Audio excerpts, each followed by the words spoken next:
Olá, iniciando aqui mais um ano lado a lado com você. Hoje eu converso com o Dr. Luiz Antônio Nunes, que é professor de processo civil na Faculdade de Direito de Itu e é ex-promotor de justiça.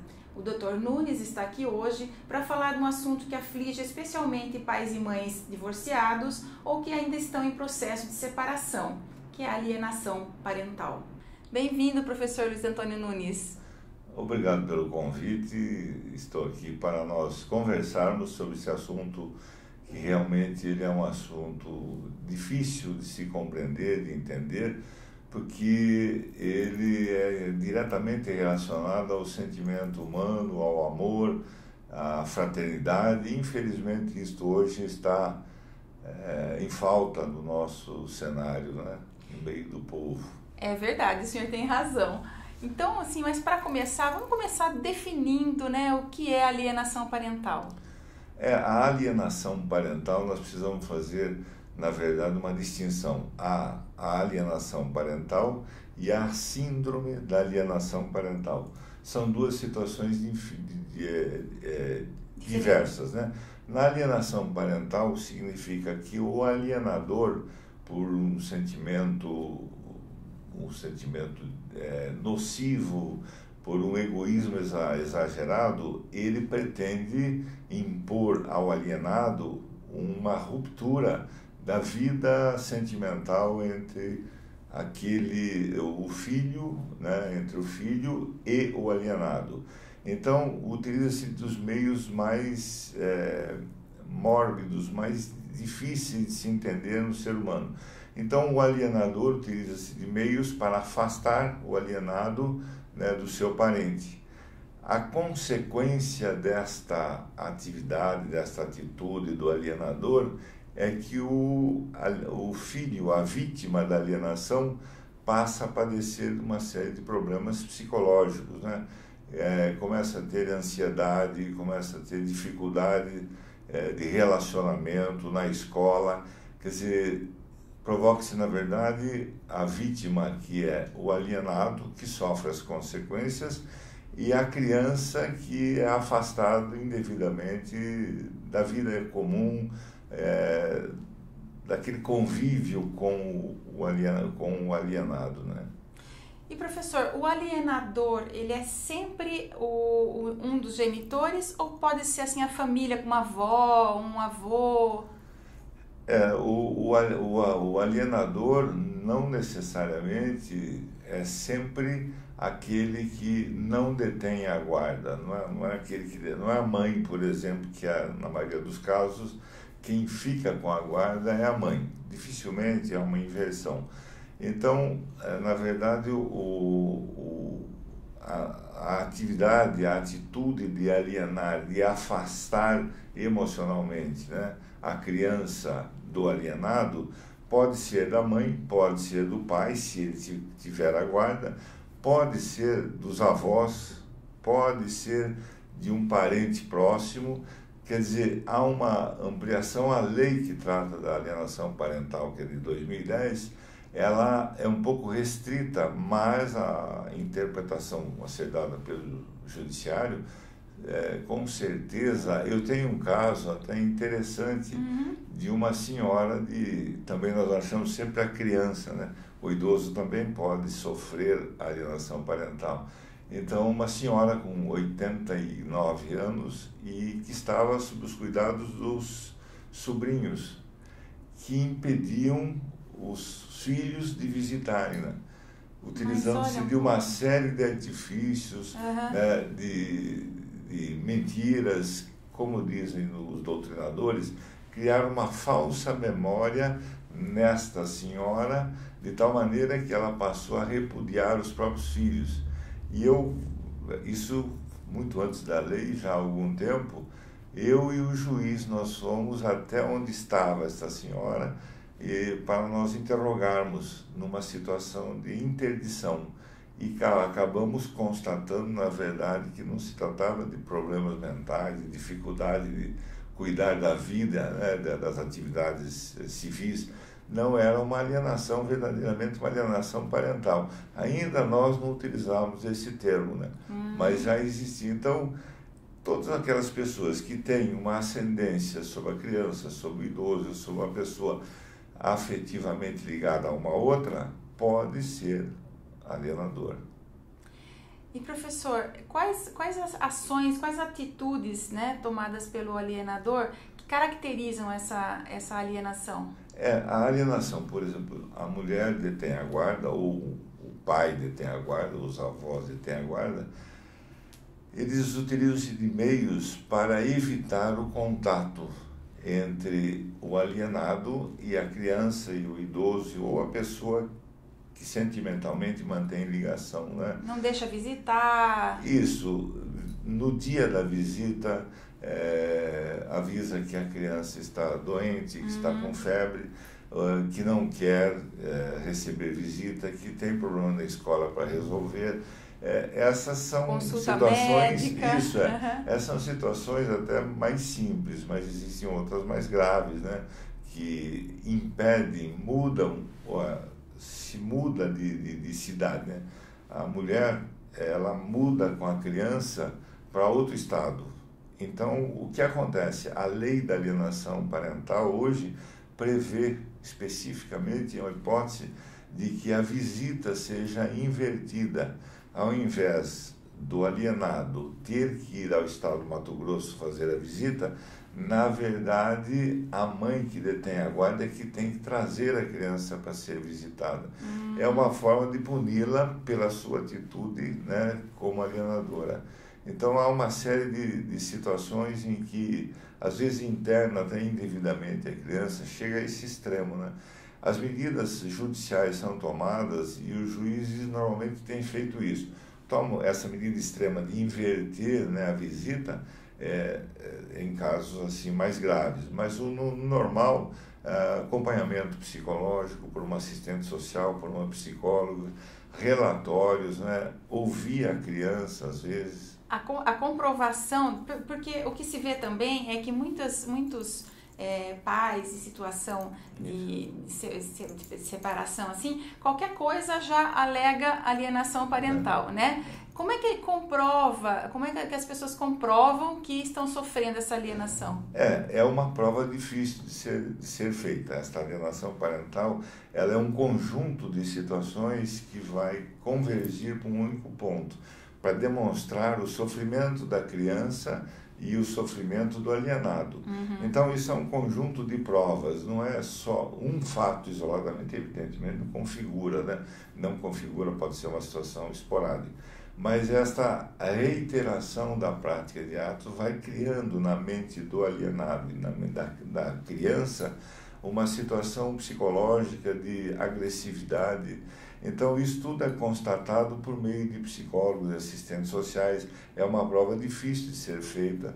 Os juízes, hoje, inclusive falando do novo Código de Processo Civil, tem previsão expressa nas ações de família. Os juízes podem valer-se de todos os profissionais das áreas que são ligadas e que tenham afinidade com a detectação deste problema, né, que afetou a criança ou que afetou o alienado. E quais são as atitudes que levaram a esta situação. Então, é uma prova difícil de fazer, né, é uma prova que tem que ser tomado muito cuidado, porque às vezes nem sempre o alienado, né, é a vítima, às vezes ele se faz de vítima. Então, nós precisamos tomar muito cuidado. É um trabalho difícil, por isso também no novo Código de Processo Civil incentiva-se, prevê-se muito as formas de conciliação, né, que é a conciliação e a mediação. Então, às vezes, o pai ou a mãe, né, quando detém a guarda, ela quer solucionar algum problema ou reaproximar e usa o filho. Então, a alienação parental começa por aí, né? E às vezes toma formas assim mais agressivas, doentias, isso é complicado, né? Então, os juízes têm hoje a medida cautelar, ele tem uma medida cautelar de acompanhamento, ele tem a medida cautelar de inversão da visita, e tem previsão expressa também na lei da alienação parental de responsabilidade civil patrimonial daquele que provoca a alienação. Então, além das medidas socioeducativas, ainda tem as consequências patrimoniais. E pode chegar a tirar a guarda também, né? Os doutrinadores dizem para tomar muito cuidado com a inversão da guarda, porque a vítima, uma das vítimas, que é a criança, pode ser, mais uma vez, né, ser vítima de uma situação. Quer dizer, a mãe que detém a guarda criou uma situação e ele se apegou demais à mãe, acreditando que só a mãe é a solução para a vida dele, e o pai não. Então, retirá-lo da mãe é mais uma violência. Então, a inversão da guarda, na verdade, tem que ser muito cuidadoso. Um trabalho, assim, como eu já disse, de acompanhamento com assistente social, com psicólogo. E quem tem que solucionar, na verdade, é o alienante e o alienador, né? Eles é que tem que encontrar a solução. Conversar, né? Juridicamente, a vítima, nós temos duas vítimas, como eu já disse antes. Para a lei, nós temos o alienado, que sofre as consequências, e a criança, que sofre todas as consequências de natureza psicológica. Ela transforma-se em uma pessoa agressiva, e a tendência é que depois, quando elas crescerem, elas tornem-se também alienadoras. E num grau muito mais, assim, muito mais grave, posteriormente essas crianças passam a usar drogas, álcool, porque há um desequilíbrio emocional. Então, as consequências, né, para a principal vítima é a criança. O alienado sofre, né? Agora, a criança que sofre a carga emocional negativa de um e de outro, né? Então, porque o alienado também, para tentar conquistar e afastar, às vezes ele exagera, não tem equilíbrio. É uma situação muito difícil. O que falta hoje, que nós estamos vendo, né, o ser humano não tem mais um sentimento, não tem amor, não tem respeito. E se nós não formos pelo respeito, pelo sentimento, pelo amor, nós não vamos resolver esse problema. Então, as normas são criadas para conter o egoísmo. Até o Hans Kelsen, que diz, né, o direito é a arte de conter o egoísmo. Quer dizer, ele contém o egoísmo, mas ele só contém o egoísmo por meios coercitivos, mas ele não resolve o problema emocional. E na alienação parental, isso é muito mais grave, né? Porque se eu devo um dinheiro e alguém que o credor vai receber, evidentemente ele tem os meios, expropria, eu fico chateado, mas eu continuo a vida. Agora, imagine uma decisão judicial. Sempre o juiz vai tomar a pior decisão. Quem tem a decisão correta são os pais, o alienador e o alienado, né? São os dois que têm a solução. Se deixar para o juiz, com certeza ele vai adotar uma solução que não é a melhor para a criança. O alienador coloca o seu emocional acima do emocional da criança, né? Exatamente. O alienador, ele é egoísta, extremamente egoísta. Então ele quer punir o alienado, ou ele quer reconquistar o alienado, e faz da pior forma.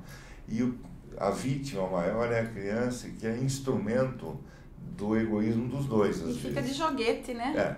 Então, as consequências futuras, depois nós às vezes não entendemos. Um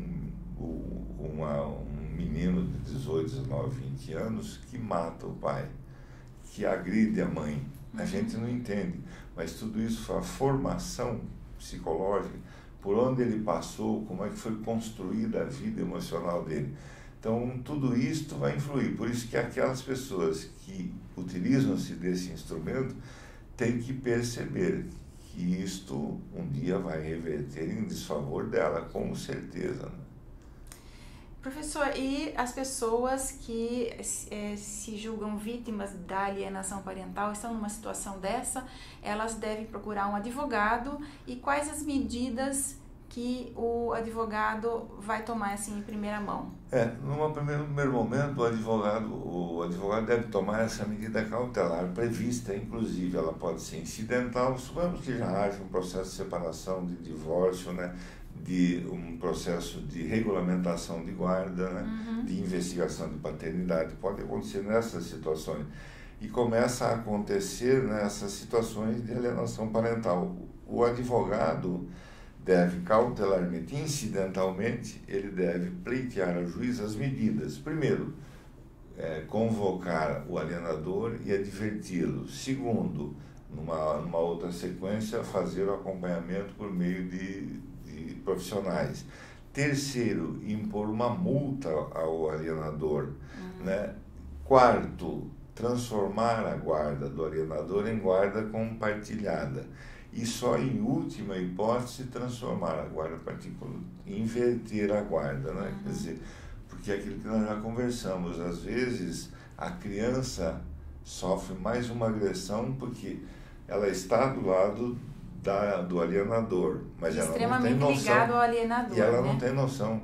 Então, se retirar de imediato, você vai novamente punir a criança. Então, veja que o trabalho é muito profundo, muito cuidadoso, e o estrago que é feito com a criança. Por quê? Por causa do egoísmo dos dois. Do pai, da mãe, dos avós, daquele que detém a guarda, né? Como naquele caso da senhora lá, que na verdade os sobrinhos queriam o dinheiro dela e por isso incutiram na mente dela de que os filhos não gostavam mais dela, isolaram. Isso também é uma alienação parental, né? Professor, o senhor disse que algumas coisas, né, mudaram no direito de família aí agora com o novo CPC. O senhor poderia falar aí quais as principais mudanças? Então, nós temos as denominadas ações de família, né?